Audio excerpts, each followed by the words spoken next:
सत्संगत जी, प्यार से कहना धन निरंकार जी। प्रेमा ने बोला धन निरंकार जी। बात यही कि भक्त को तो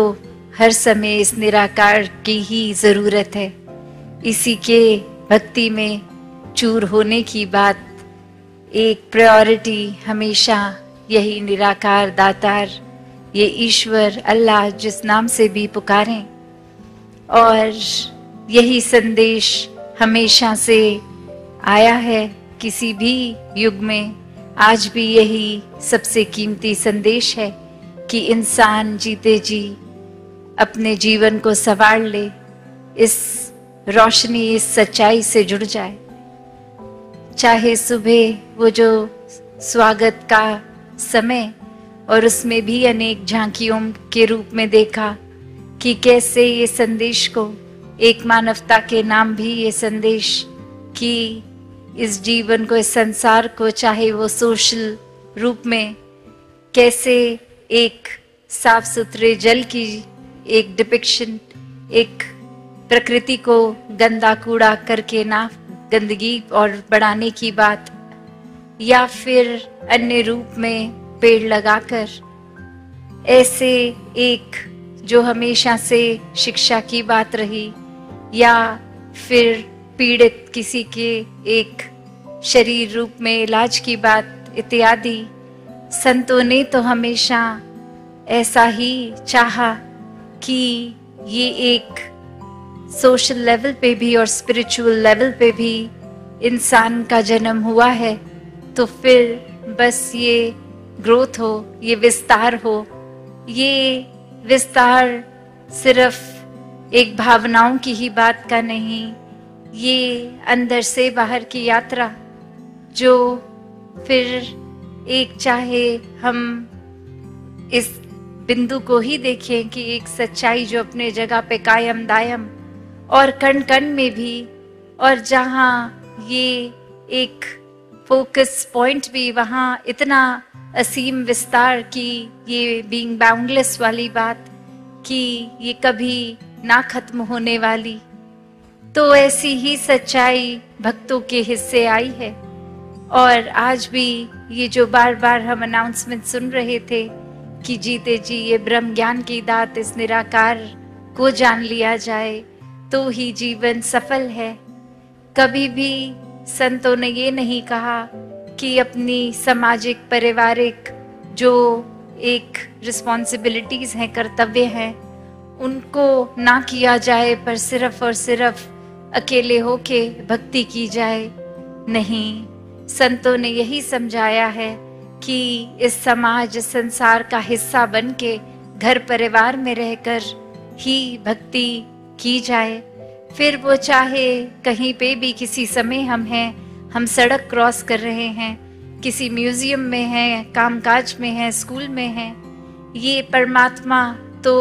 उतना ही हर जगह है। हर समय इसके साथ होते हुए जो भी कार्य कर रहे हैं वो किया जा सकता है। और सबसे पहले इसी को जानना है। इसी को जानकर ये जो बात है कि एक को जानो, एक को मानो, एक हो जाओ, एकला जाना एकला माना एकवा, कि कैसे एक संसार में जहाँ इस एक की ही बात होती है कि ये परमात्मा, चाहे अनगिनत नाम इसके,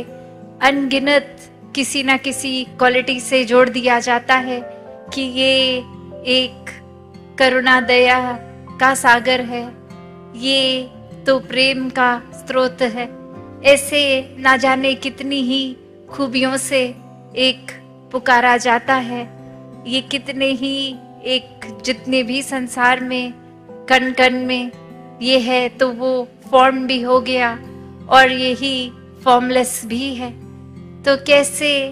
हर जगह हर समय उपस्थित यही परमात्मा, यही सच्चाई है जो रात को भी है, सुबह भी है, कभी भी समय के पार वाली बात। और बाकी सच्चाइयाँ तो दुनिया की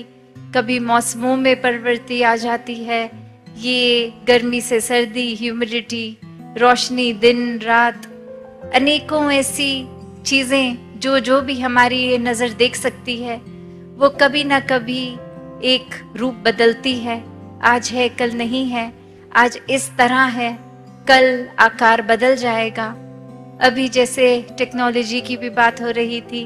जो आज से कुछ साल पहले जो गैजेट्स जैसे दिखते थे आज उससे कितने अलग दिखते हैं। पहले अगर साधन कम थे, आज कहीं से कहीं ट्रैवल भी करना है तो अनगिनत रूप में जब पहुंचा जा सकता है। वैसे ही एक इंसान अगर संसार में आया और ये एक रूप धन का भी एक अमीरी की और एक जीवन में आराम की जिंदगी, पर वो अपनी ही बलबूते अपनी मेहनत से किया गया और उसका फिर सदुपयोग किया गया। फिर वही जीवन को अगर हम ऐसे भी देखें कि किसी ने ये सारे साधन होने के बावजूद उनका इस्तेमाल तो किया पर अच्छाई के लिए नहीं, अपना भी नुकसान किया, किसी और का भी। एक उस तरह से जो परमात्मा का शुक्राना बनता है कि कुछ दिया है तो ये भले के लिए ही इस्तेमाल हो, ऐसा किया ही नहीं गया, तो फिर ये जीवन तो फिर बहुत ही एक मुबारक जीवन तो दूर की बात, ये जीवन तो जीवन कहलाने लायक ही नहीं बचा, जहाँ एक इंसान को यही समाज में रहकर ये भरपूर अपनी सुविधाओं को जहाँ यूज भी करना है उस तरह ये विस्तार है। पर ये जिन्होंने परमात्मा को मन में रखा है, हर समय याद रखा है, ये वो सब चीज़ों का अच्छी तरह इस्तेमाल करते हुए भी फिर भी ये अपनी स्पिरिचुअलिटी को एक सबसे ऊपर रखते हैं, इस निराकार को सबसे ऊपर रखते हैं और फिर अपने जीवन में एक बंदिश का महसूस नहीं होता कि ये एक दायरा है, एक ये इतना असीम निराकार और कितने ही ये अनगिनत तरीके जिससे इस निराकार के साथ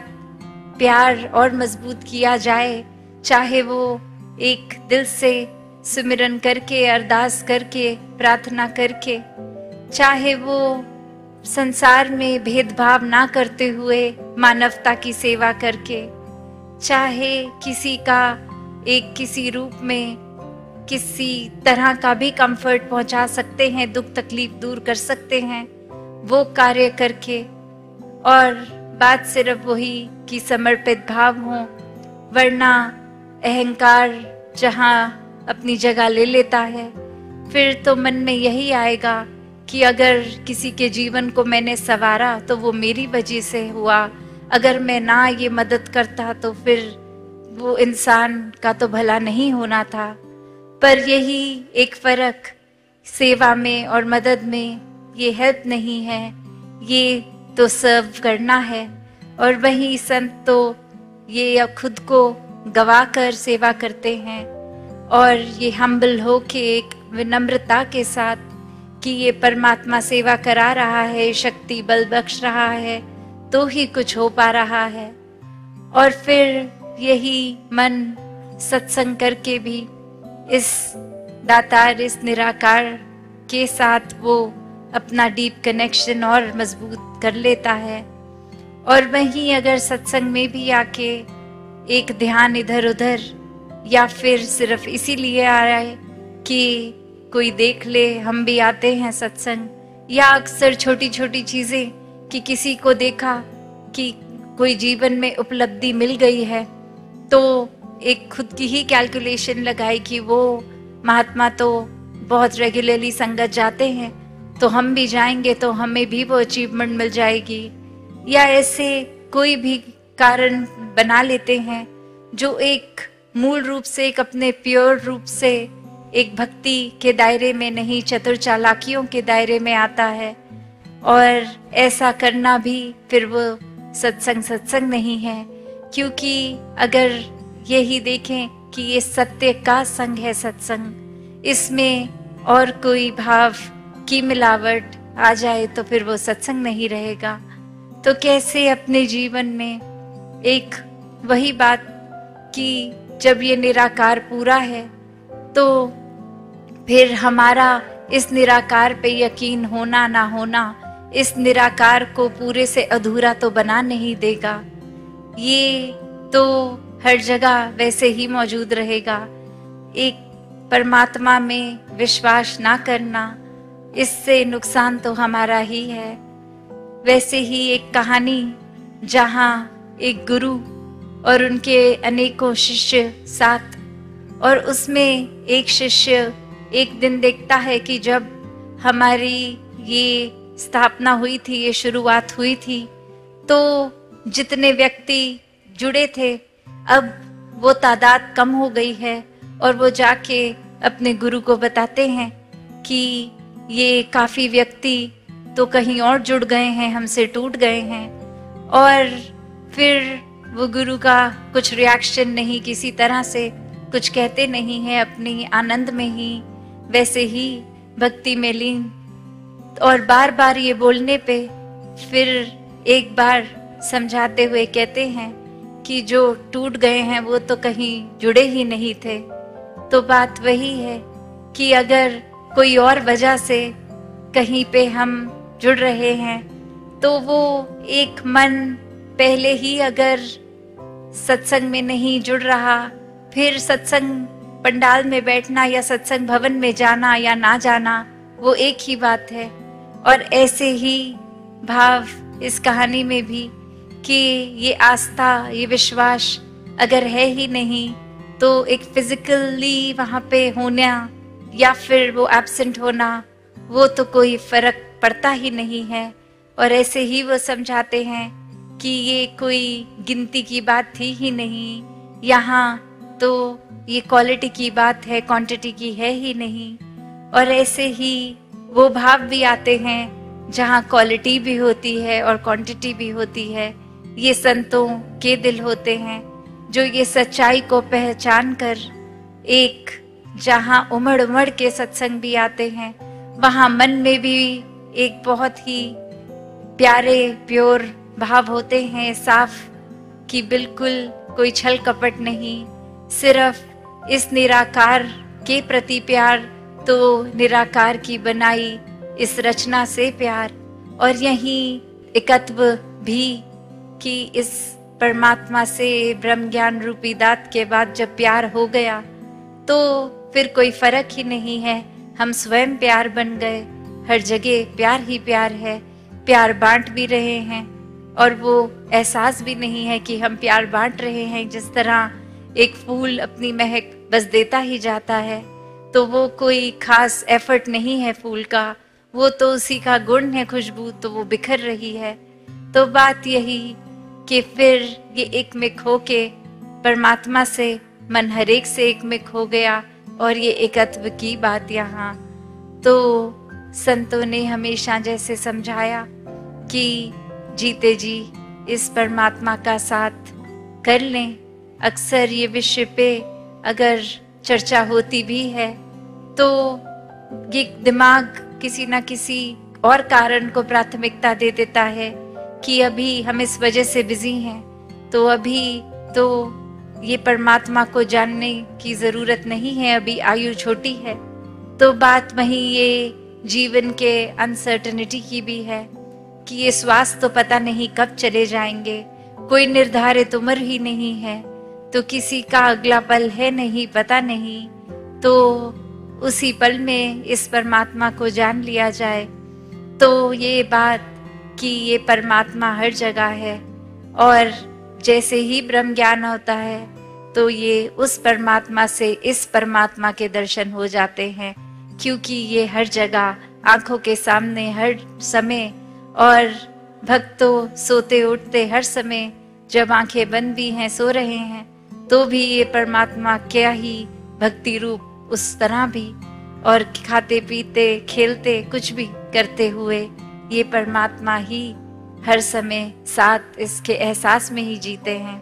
तो ऐसा भक्ति भरा जीवन हर किसी के हिस्से आए और हर कोई अपने जीवन में जहाँ एक जितनी भी उपलब्धियों को प्राप्त करे वो मुबारक उपलब्धियां हैं, अपनी मेहनत, अपने हार्डवर्क से। पर वहीं अगर वो अचीवमेंट्स पे ही फोकस करते गए और अपनी स्पिरिचुअल ग्रोथ को इग्नोर किया, तो फिर जैसे इतिहास में काफ़ी उपलब्धियां जुड़ी हैं, एक हमारी भी जुड़ जाएगी,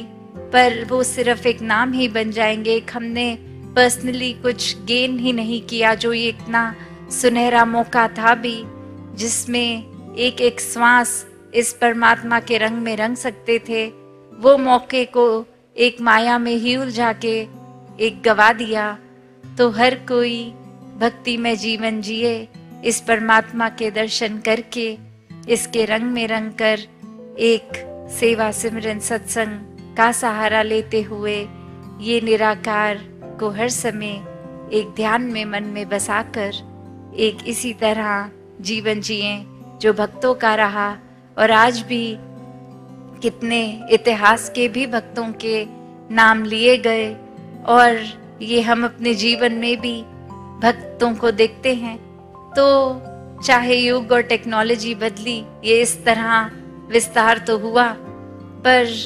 ये भाव प्यार का, प्रेमा भक्ति का वही, ये विश्वास, ये श्रद्धा, ये संतों का जीवन तब भी प्रेरणादायक था। आज भी संत उस समय भी चेतन करते थे इंसान को कि जीते जी परमात्मा को प्राप्त कर लो। आज भी संत वही कर रहे हैं। तो ये भक्ति में हमें अपना विस्तार करना है, खुद पे फोकस करके इस तरह का जीवन हर कोई जीता चला जाए। सत्संगत जी, धन निरंकार जी।